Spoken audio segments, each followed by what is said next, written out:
আসসালামু আলাইকুম। আশা করি সবাই ভালো আছেন। আমি আল্লাহর রহমতে ভালো আছি।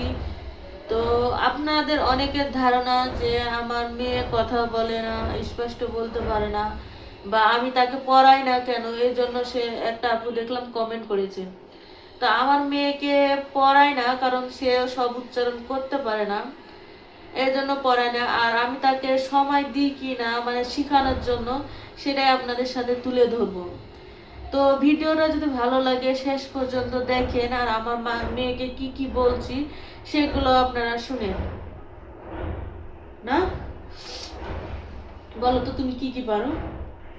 নানি হ্যাঁ, 10 বার বলো। নানি আর এই শব্দগুলো কিন্তু এতক্ষণ 1 ঘন্টার মতন ওকে 3টা শব্দ শিখাইছি। সে 3টা শব্দ বলবে বর্তমানে। এখন আপনারা শুনেন, বলো। নানি আবার বলো। নানি আবার বলো। নানি আবার বলো। নানি আবার বলো। নানি আবার বলো। নানি নানি নানি নানি নানি আচ্ছা, এবার দাদি। দাদি দাদি দাদি আবার দাদি দাদি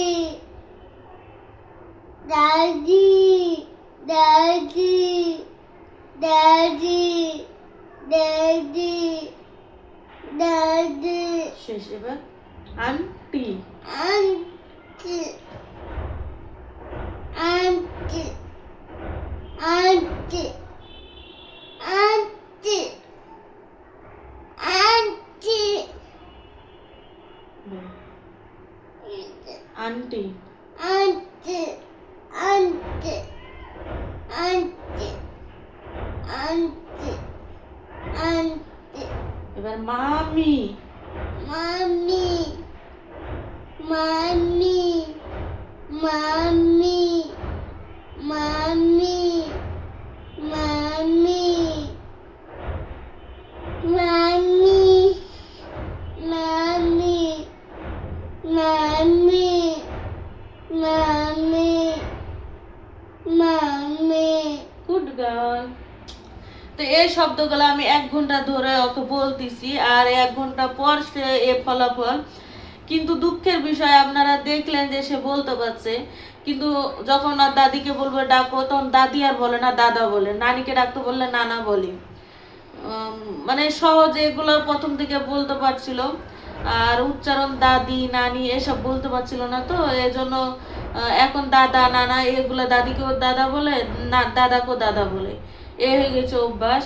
এখন সহজে ছাড়তে চায় না। এখন ওকে মানে প্রতিদিন শিখায় শিখায় দাদি দাদি বলে, কিন্তু হলো ডাকলে আবার দাদাই ডাকে। এ হলো সমস্যা। আর প্রথমে সে উচ্চারণ করতে চাইতো না, এখন করে, এজন্য শিখায়। আর প্রথমে সে করতো না, যে দাদা তো দাদি বলতেই পারতো না। অনেকভাবে শেখানোর চেষ্টা করেছি কিন্তু পারতো না। কিন্তু আল্লাহ করছে, রহমত করছে যে এখন সবকিছু বলতে পারে। আপনারা অনেকেই বলেন যে হলো তাকে খালি খাওয়ার ভিডিও দিই, খালি খিলাই খিলাই, তাকে পড়াশোনা করায় না। তার বয়স 4 বছর হয়ে গেছে, মাস মাসে 4 বছর হবে। তো স্কুলে চাইলে ভর্তি করা যেত, কিন্তু সে তো কথা বলতে পারে না, এজন্য হলো স্কুলে ভর্তি করা হয়নি। তো আপনাদের যদি আমাদের মামের ভিডিওগুলো ভালো লাগে তো শেয়ার করে দিয়েন। আর আজকে অফিস যাব না, এজন্য হলো বাসায় আছি। আজকে আমরা কাজে যাব না। তো মেয়েকে সময় দিলাম। ভালো থাকেন, সুস্থ থাকেন, আর ভিডিওগুলো আবার বলছি শেয়ার করে দিয়েন।